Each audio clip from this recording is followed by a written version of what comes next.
Albertans have collectively lost $3.5 million this year to fraudsters. One popular scam that's picking up steam here in Lloydminster and across Alberta is the grandparent scam.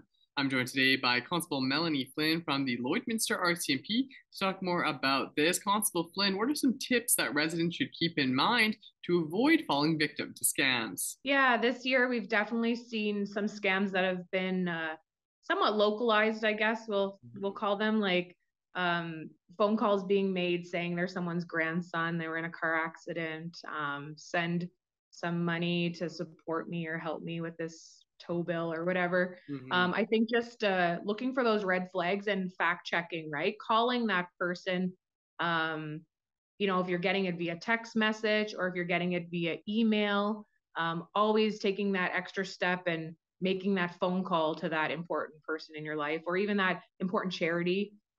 We've seen some localized scams with like local charities and local churches and stuff like that. But just taking that extra step and fact checking with the organization or with the person themselves before sending any type of money, and knowing that loved ones or charities would most likely they shouldn't be asking for funds or arrangements being made online or via like gift cards or Google cards or iCards or anything like that.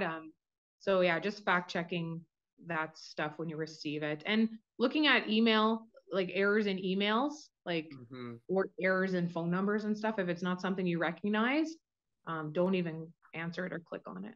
Well, thank you for those tips. And I know this time of year, a lot of people are getting a lot more mail. They're getting a lot of packages for Christmas. Now, what should people keep in mind to ensure that they aren't falling victim to having someone swipe one of their packages from their porch? You get those notifications usually when you do order something online.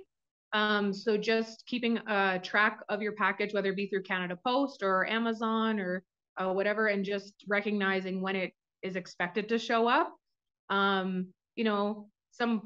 postal delivery guys are very busy this time of year, and error does get made and packages do get dropped off, at wrong addresses. But just recognizing that, and if be neighborly, I guess. If you notice that a neighbor's package has arrived at your address and it's the wrong address, going and talk to your neighbor and let them know that, right? So yeah, neighborhood safety is a major is something to be vigilant of during this time of year and stuff. So just keep an eye out on your neighbors' areas as well. Well, those are some great tips to keep in mind. Thank you so much for all the information, Constable Melanie Flynn from the Lloydminster RCMP. Thanks so much for all of this and have a Merry Christmas.